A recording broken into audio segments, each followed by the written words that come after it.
Di Gunung Langgran itu banyak sekali cerita yang belum terungkap. Gunung ini bukan hanya sejarah geologi berusia jutaan tahun, tapi juga menyimpan banyak sekali cerita-cerita yang jarang sekali terungkap karena cerita itu berkaitan dengan hal-hal mistis. Teman Kelana, kali ini kita ada di Gunung Api Purba Ngelanggeran, di Gunung Kidul, Yogyakarta. Kita jauh-jauh ke sini untuk menguak cerita-cerita misteri yang ada di Gunung Api Purba ini. Kali ini kami bertemu dengan narasumber kami, Mas Heru. Dan kami bertanya banyak hal tentang mitos dan cerita-cerita mistis yang terdapat di Gunung Api Purba Ngelanggeran. Comberan itu apa sih Mas itu sebenarnya, dan itu tempat apa gitu loh Mas? Ya kalau untuk Comberan sendiri itu sebenarnya kan kalau kita melihat secara kasat mata ya Mas ya, itu ada sumber air yang berada di bukit sekitar pos 4 Gunung Api Purba. Itu agak masuk ke kanan, kemudian itu sumbernya dari belahan batu. Oh, dari celah batu ya, celah batu turun. Nah, di bawahnya ada belik. Oh ya, kayak nampung lah, kecil itu. Seperti kubangan gitu kayak Mas. Kubangan. Nah, seperti itu. Nah, kenapa jadi namanya sumber Comberan? Karena yang Telaga Gaib tadi. Nah, aliran dari Telaga Gaib, Telaga Wung itu ngalir ke sumber Comberan secara gaib. Secara gaibnya ngalir ke situ. Dan kalau kita melihat secara kasat matanya, sumbernya juga ada. Airnya ada. Yang itu yang sumber mata air Comberannya ya. Nah, sisi lain tempat itu juga disakralkan. Karena dulu tuh sering banyak untuk tempat ritual lah ibaratnya. Orang-orang tertentu yang mempercayai hal-hal tersebut. Kemudian di sana bila mana ada perempuan yang haid nggak boleh masuk di kawasan situ. Ya itu larang, kayak pantangan secara mitos itu nggak boleh masuk ke situ karena dianggap suci lah di kawasan itu. Di sisi lain menurut cerita itu Telaga Wungu tempat untuk pemandian bidadari. Seperti itu untuk mereka yang bisa melihat. Ya. Nah kemudian menurut cerita juga sumber mata air Comberan ini apa namanya? Untuk cuci muka bisa awet muda, ceritanya itu. Kalau kita cuci muka di situ, ya awet muda, kelihatan cerah lah, kayak auranya keluar. Oke, nanti terus saya bukan, cuci muka. Iya, orang tua terus cuci muka jadi berubah muda enggak ya? Ya, hanya secara ininya. Lebih ke membuka aura. Iya, kayak seperti itu. Kalau sekarang kan masih banyak nih, Mas Heru ya, orang-orang yang masih bukan cuma sekedar percaya, tapi melakukan ritual-ritual seperti bertapa gitu. Kalau sekarang masih ada nggak sih orangnya? Kalau sekarang itu nggak seperti dulu lah. Nggak seperti dulu. Ada beberapa abdi dalam keraton itu yang sering ke sana setiap malam suro.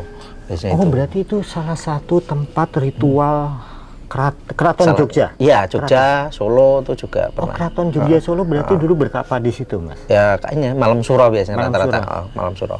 Ya nggak tahu ritualnya seperti apa juga kurang tahu, tapi setiap sebelum ke Comberan itu dari bawah itu sudah pakaian Jawa. Sampai atas nginep pagi paling biasanya dia turun. Ternyata selama ini ada beberapa orang dari Keraton Solo dan Jogja yang secara periodik itu mengunjungi Gunung Langgran untuk melakukan ritual. Dan ketika kita awal-awal masuk ke lokasi Gunung Langgran ini, di situ terdapat 2 buah arca.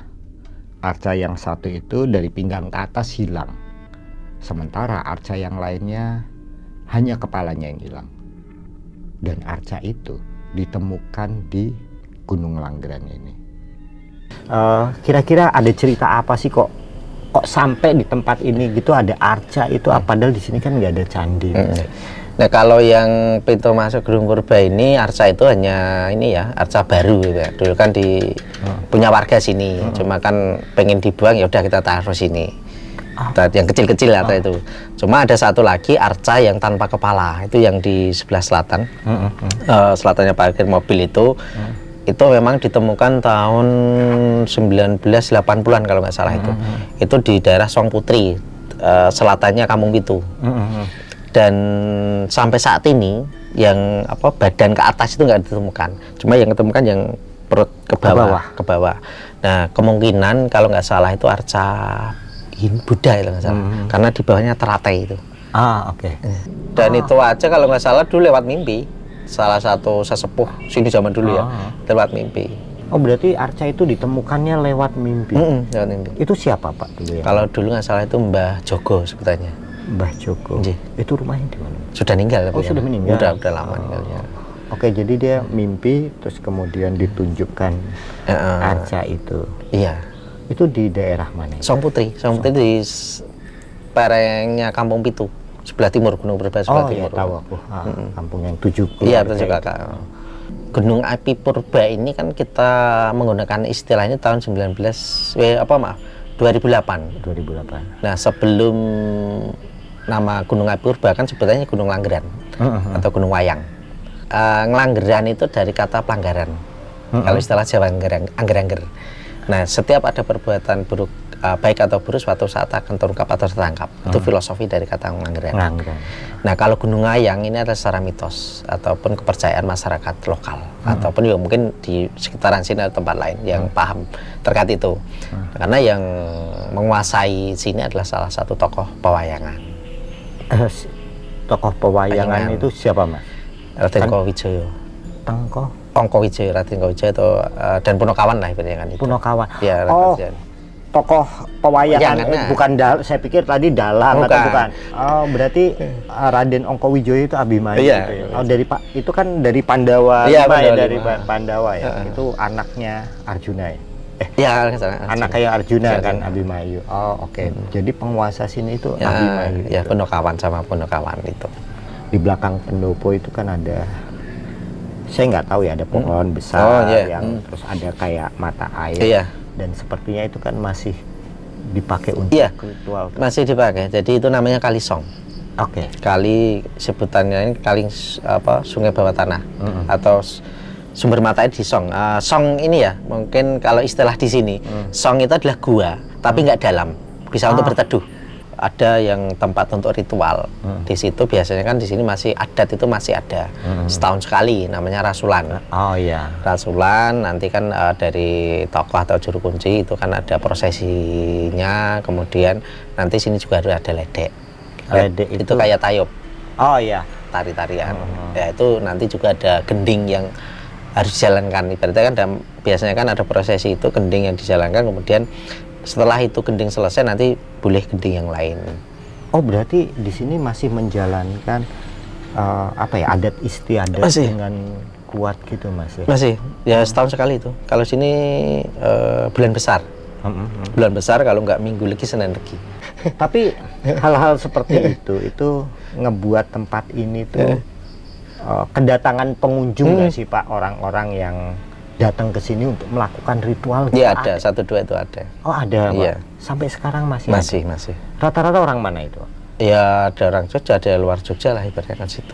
Oh bahkan dari luar Jogja datang ke sini? Sebenarnya banyak ya. Mungkin tidak hanya mungkin secara umum. Kalau yang dulu yang dia sama Ustadz Hakim Bawasir itu ada sampai ya dari ini Sultan kelima.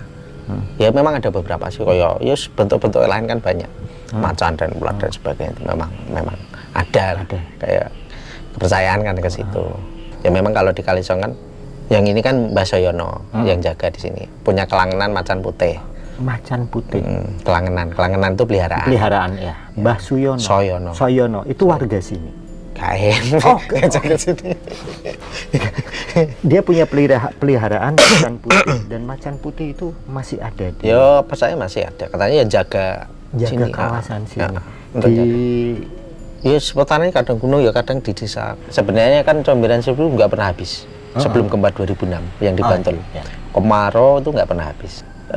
Ini cerita sendiri ya, ini jadi pengalaman. Jadi di sana kan ada pohon salam.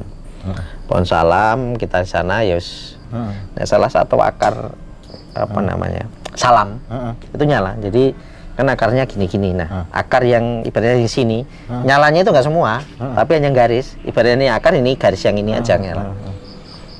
Nah, nyala terus sampingnya tahu-tahu daun yang kering itu nyala semua. Oh iya.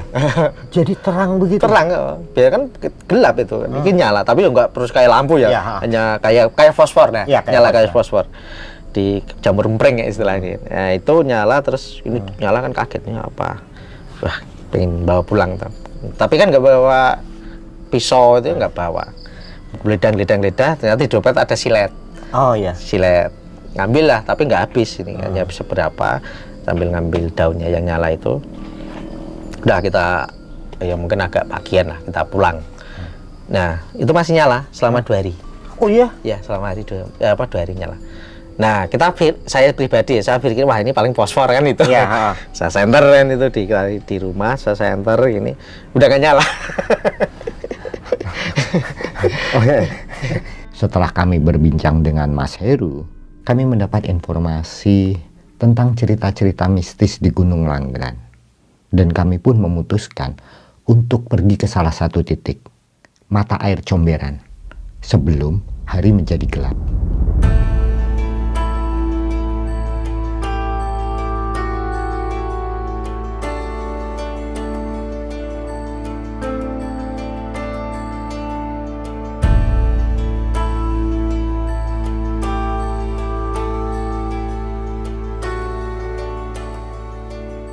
Dan teman Kelana, tahu nggak yang paling menyenangkan dari perjalanan kita kali ini? Sepanjang perjalanan, kita nggak nemuin sampah. Jadi pengelola Gunung Langgeran ini benar-benar peduli dengan kebersihan. Untuk teman-teman yang suka dengan sesuatu yang berbau mistis, mungkin bisa napak tilas perjalanan kita ke sumber mata air Comberan tadi. Untuk teman-teman bisa ngerasakan secara langsung energi dari tempat itu. Jalur pendakiannya itu unik ini karena kita lewat di antara celah 2 batu ini, tapi ada tangga-tangga besi yang akan memudahkan perjalanan kalian.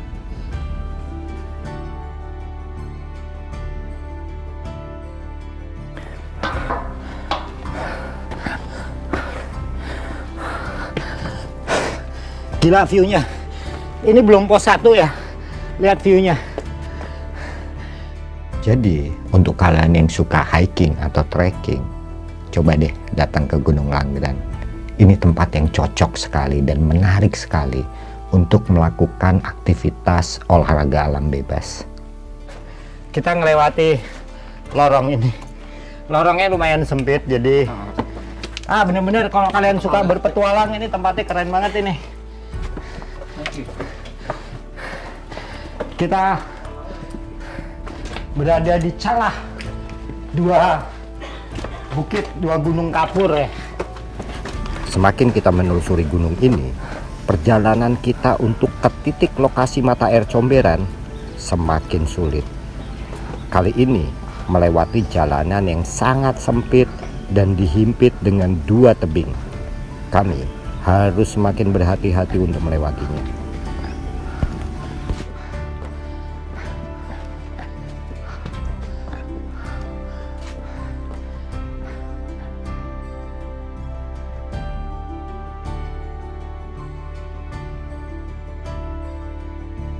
Di sini udah ada tali-tali untuk memudahkan kita nih, lumayan dari otot paha ke otot lengan, dibantu otot lengan. Aduh enak banget, sepele tapi ini cukup meringankan otot paha. Kita naik terus. Ternyata selain mitos dan misterinya, Gunung Langgeran ini menyimpan sesuatu yang lain. Keindahan. Wah gila, kalau teman Kelana ke sana, apalagi pas di pos 2, itu gila-gilaan deh pemandangannya. Dan beruntungnya kita waktu itu ketika kita ngelewati pos 2 itu menjelang matahari terbenam. View-nya gila-gilaan, luar biasa banget. Pemandangan seperti ini yang kita dapat di pos 2, gila keren banget. Keren banget. Sumpah teman-teman harus kesini nih. Kalaupun teman-teman datang ke sini untuk menguak cerita misteri di gunung ini, dengan pemandangan ini. Gila, luar biasa.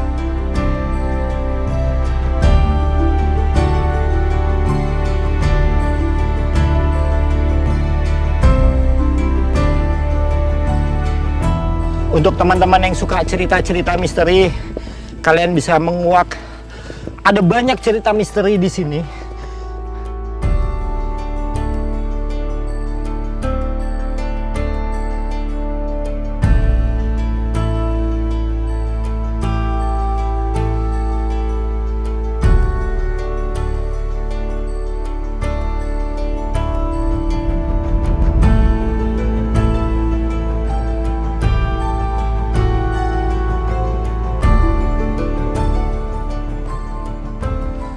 Gila, pas sunset banget itu. Dari sini sunsetnya kelihatan. Naik atas sini, sunsetnya keren banget. Dan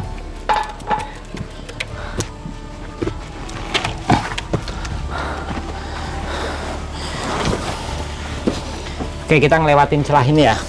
Mau dari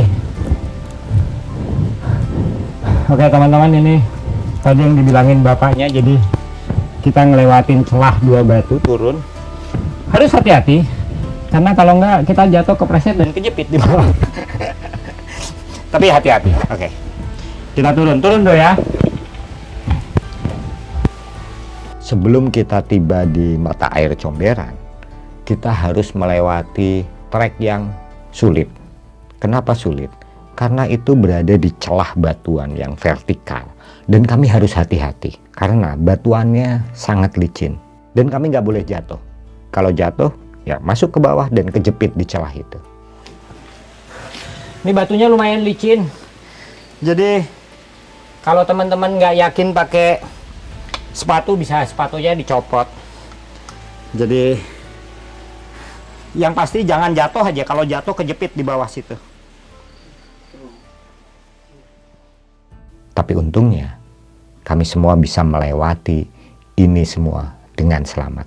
Oke teman-teman, kita sudah sampai di mata air Comberan nih. Namanya aja mata air Comberan, tapi airnya gila bening banget. Dan ya kita cuci muka di sini untuk ngebuka aura ya. Ini airnya bening banget.